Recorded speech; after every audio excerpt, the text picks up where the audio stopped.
Selamat berjumpa dengan TAP Class. TAP Class kali ini akan menyoroti tentang perlunya kesadaran hukum dalam memasuki era new normal.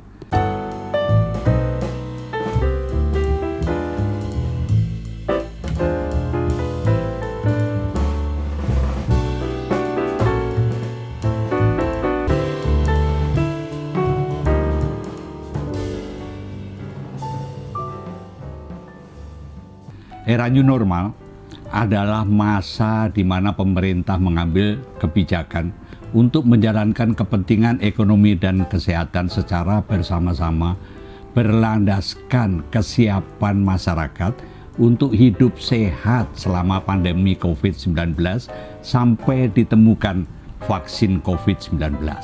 Kesadaran hukum adalah sikap dan perilaku masyarakat yang dengan sukarela dan tanpa paksaan mau menaati ketentuan-ketentuan hukum yang mengatur kepentingan ekonomi serta kepentingan kesehatan. Sikap dan perilaku tersebut merupakan cerminan dari pengertian dan pemahaman setiap warga negara tentang nilai-nilai kebenaran sebagai cita moral, keadilan sebagai cita masyarakat, dan kepastian sebagai cita hukum. Satu kesatuan terpadu dari ketiga nilai tersebut merupakan ketertiban umum yang menjadi tujuan dari setiap hukum. Sikap dan perilaku untuk secara sukarela menaati hukum diwujudkan dalam kehidupan sehari-hari dalam bentuk perbuatan-perbuatan hukum, yaitu perbuatan yang senantiasa diupayakan sejalan dengan hukum. Hubungan antara perbuatan hukum yang satu dengan perbuatan hukum lainnya merupakan hubungan hukum yang diupayakan untuk menghasilkan akibat-akibat yang diatur oleh hukum. Keseluruhan perbuatan hukum, hubungan hukum, dan akibat-akibat hukum di dalam kehidupan bermasyarakat disebut sebagai peristiwa hukum yang berlandaskan kepada kesadaran hukum masyarakat. Pemahaman tentang kesadaran hukum seperti itu merupakan penyederhanaan dari pendapat Saint Thomas Aquinas yang dibahas oleh Robert Pasno dalam bukunya yang berjudul Thomas Aquinas on Human Nature dan direview oleh Gareth Matthew dari University of Massachusetts at Amherst pada tahun 2002. Untuk menjalankan kepentingan ekonomi dan kepentingan kesehatan sebagai suatu peristiwa hukum, maka pemerintah telah memberlakukan sejumlah ketentuan berupa peraturan perundang-undangan dan kebijakan publik. Sejak merebaknya COVID-19 di Wuhan, China pada akhir tahun 2019, pemerintah baru merespon ancaman COVID-19 secara hukum pada tanggal 13 Maret 2020 dengan mengundangkan Kepres nomor 7 tahun 2020 untuk membentuk gugus tugas percepatan penanganan COVID-19. Guna mempersiapkan daerah dalam mendukung gugus tugas dalam penanganan COVID-19, Menteri Dalam Negeri pada tanggal 14 Maret 2020 mengeluarkan Peraturan Menteri Nomor 20 Tahun 2020 tentang percepatan penanganan COVID-19 di lingkungan pemerintah daerah.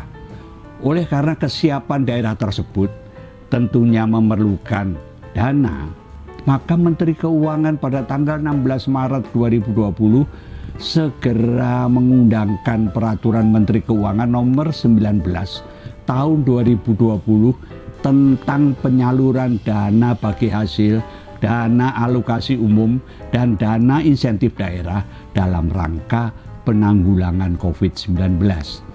Kesiapan daerah tersebut ditanggapi oleh pemerintah dengan memperkuat keanggotaan gugus tugas melalui penerbitan Kepres nomor 9 tahun 2020 tentang perubahan Kepres nomor 7 tahun 2020 pada tanggal 20 Maret 2020. Percepatan penanganan COVID-19 oleh gugus tugas dan pemerintah daerah tentunya memerlukan dukungan masyarakat dan kalangan pengusaha. Agar kalangan pengusaha dan masyarakat dapat memberikan dukungan optimal, maka Menteri Keuangan pada tanggal 21 Maret tahun 2020 segera menerbitkan Peraturan Menteri Keuangan nomor 23 tahun 2020 tentang insentif pajak bagi wajib pajak terdampak COVID-19. Ketentuan-ketentuan hukum tersebut merupakan respon cepat dari pemerintah di bidang hukum agar percepatan penanganan COVID-19 dapat memiliki landasan hukum yang kuat. Sambil membuat dan kemudian memberlakukan beberapa ketentuan-ketentuan hukum tersebut, pemerintah juga mempersiapkan dan merumuskan Perpu nomor 1 tahun 2020 yang kemudian diundangkan pada tanggal 31 Maret 2020 dan ditetapkan sebagai Undang-Undang nomor 2 tahun 2020 tanggal 16 Mei tahun 2020. Bersamaan dengan pengundangan Perpu nomor 1 tahun 2020 pada tanggal 31 Maret tersebut, pemerintah juga mengundangkan Kepres nomor 11 tahun 2020 tentang kedaruratan kesehatan masyarakat yang diikuti dengan PP 21 tahun 2020 tentang pembatasan sosial berskala besar atau PSBB, serta Peraturan Menteri Hukum dan Hak Asasi Manusia nomor 11 tahun 2020 tentang pelarangan sementara orang asing masuk ke Indonesia. Landasan hukum bagi percepatan penanganan COVID-19 tersebut kemudian diperkuat dengan beberapa landasan hukum pendanaan yang antara lain meliputi Perpres nomor 54 tahun 2020 tentang perubahan postur dan rincian APBN 2020 yang diundangkan pada tanggal 3 April tahun 2020. Kemudian pada tanggal 30 April tahun 2020, Menteri Keuangan mengeluarkan Peraturan Menteri Keuangan nomor 46 tahun 2020 tentang pengelolaan dana hibah pusat kepada daerah, termasuk di dalamnya hibah COVID-19. Pemerintah selanjutnya pada tanggal 9 Mei tahun 2020 mengundangkan Perpres nomor 23 tahun 2020 tentang pemulihan ekonomi nasional atau program PEN agar roda perekonomian dapat tetap bergerak normal selama masa pandemi COVID-19. Pasal 1 angka 1 Perpres 23 tahun 2020 tersebut menetapkan bahwa program PEN diperuntukkan untuk percepatan penanganan COVID-19. Pada pasal 2-nya menegaskan bahwa program PEN bertujuan untuk melindungi, mempertahankan, dan meningkatkan kemampuan ekonomi para pelaku usaha dalam menjalankan usahanya. Pasal 1 angka 11 menjelaskan bahwa yang dimaksud dengan pelaku usaha adalah pelaku usaha di sektor real dan sektor keuangan yang meliputi usaha mikro, usaha kecil, usaha menengah, usaha besar, dan koperasi yang kegiatan usahanya terdampak oleh pandemi COVID-19. Pasal 3 mengatur bahwa program PEN dilaksanakan dengan prinsip: pertama, keadilan sosial; kedua, sebesar-besarnya kemakmuran rakyat; ketiga, mendukung pelaku usaha; keempat, menerapkan kaedah-kaedah kebijakan yang penuh kehati-hatian serta tata kelola yang baik, transparan, akseleratif, adil, dan akuntabel sesuai ketentuan peraturan perundang-undangan. Yang kelima, tidak menimbulkan moral hazard. Dan yang keenam, adanya pembagian biaya dan risiko antar pemangku kepentingan sesuai tugas dan kewenangan masing-masing.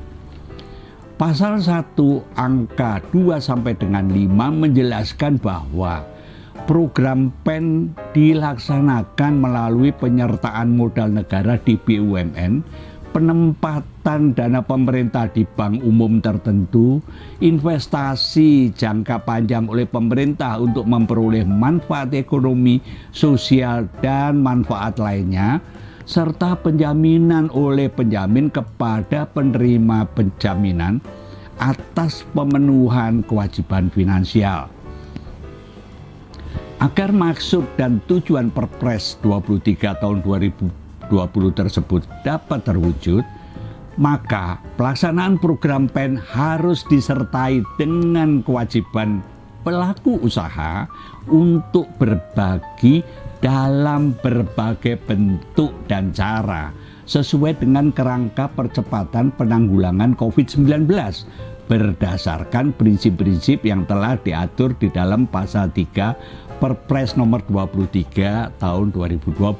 Menurut informasi dari Kementerian Keuangan tanggap COVID-19 per 26 Mei 2020, pelaksanaan peraturan perundang-undangan disertai dengan kebijakan yang telah dijelaskan sebelumnya berlaku untuk kementerian dan lembaga, kebijakan pemerintah daerah, kebijakan untuk sektor kesehatan, kebijakan untuk dunia usaha, kebijakan untuk UMKM, ada juga kebijakan untuk kelas menengah, dan kebijakan untuk rakyat miskin. Mengacu pada peruntukan kebijakan tersebut, dapat dipahami bahwa kesadaran hukum yang dimaksud dalam pembahasan kali ini mencakup kesadaran hukum lembaga kementerian, lembaga non-kementerian, pemerintah daerah, dunia usaha, UMKM, rakyat kelas menengah, dan rakyat miskin. Kesadaran hukum para pemangku kepentingan tersebut merupakan ketaatan dalam melaksanakan kegiatan-kegiatan mereka, baik secara sendiri-sendiri maupun bersama-sama sesuai dengan hukum yang mengatur pelaksanaan kepentingan ekonomi dan atau kepentingan kesehatan. Pelaksanaan kepentingan ekonomi dan kesehatan dalam masa pandemi COVID-19 berlandaskan atas kesadaran hukum bahwa pertumbuhan ekonomi yang telah ditargetkan oleh pemerintah hanya dapat terwujud apabila para pelaku usaha dan tenaga kerja dalam kondisi sehat.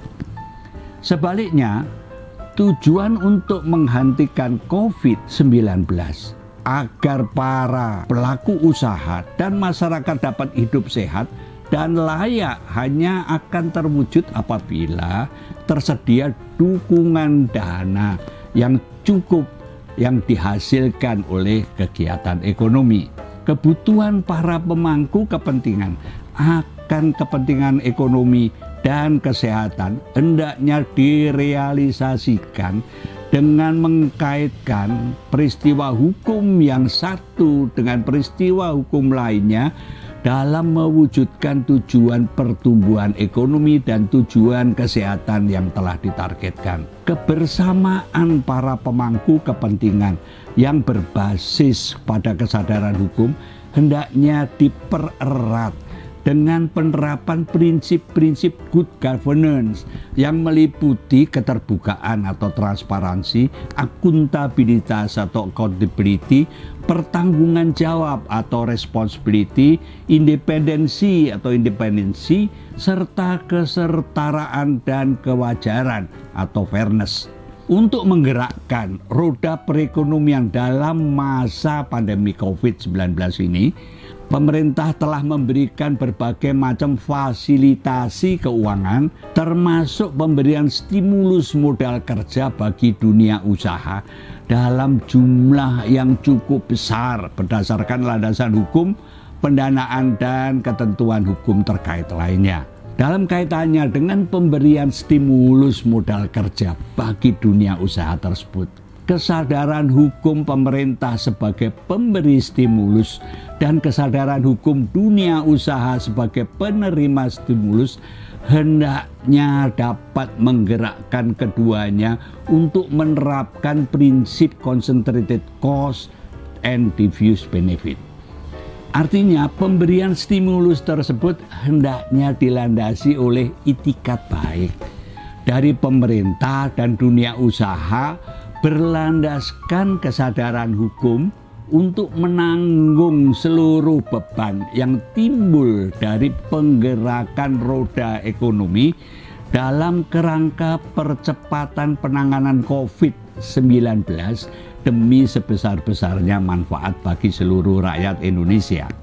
Bila yang terjadi adalah sebaliknya, yaitu concentrated benefit dan diffuse cost, di mana yang menikmati manfaat dari stimulus hanya segelintir pihak, sedangkan yang menanggung beban adalah rakyat banyak, maka patut diduga dalam pemberian dan penggunaan stimulus tersebut telah terjadi pelanggaran hukum konstitusi, hukum tata usaha negara, hukum perdata, dan hukum pidana yang dalam masa pandemi COVID-19 ini dapat dipandang sebagai pelanggaran berat atau bahkan kejahatan. Salah satu manfaat yang saat ini sangat didambakan oleh masyarakat adalah adanya jaminan dari pemerintah sebagai pemberi stimulus bahwa dunia usaha sebagai penerima stimulus akan menciptakan lapangan kerja baru, memperluas lapangan kerja yang sudah tersedia, dan menggerakkan bisnis dan perdagangan, serta menggiatkan kembali produksi barang dan jasa. Di lain pihak, masyarakat berdasarkan kesadaran hukum mereka wajib melaksanakan protokol kesehatan secara ketat, baik dalam skala pribadi, keluarga, lingkungan maupun wilayah, agar mampu mendukung upaya pemerintah dan dunia usaha dalam menggerakkan roda perekonomian dalam kerangka percepatan penanganan COVID-19. Berkaitan dengan kesadaran hukum masyarakat untuk menerapkan protokol kesehatan secara ketat, pemerintah dan dunia usaha dengan dukungan masyarakat hendaknya perlu mengatur ulang tatanan dalam bekerja, berusaha, berdagang, dan berbisnis baik di dalam tempat kerja maupun di luar tempat kerja dan di berbagai lapangan usaha sebagaimana diatur di dalam KBLI atau klasifikasi baku lapangan usaha Indonesia, serta tatanan kehidupan bermasyarakat lainnya, termasuk tatanan di dalam dunia pendidikan. Kesadaran hukum untuk memasuki era new normal sebagaimana kita bahas bersama merupakan bukti kesiapan kita untuk berkontribusi dalam mengatur ulang tatanan dunia atau The Great Reset yang akan dibicarakan oleh para pengambil keputusan ekonomi dan bisnis pasca pandemi COVID-19 dalam perhelatan World Economic Forum 2021. Sampai jumpa.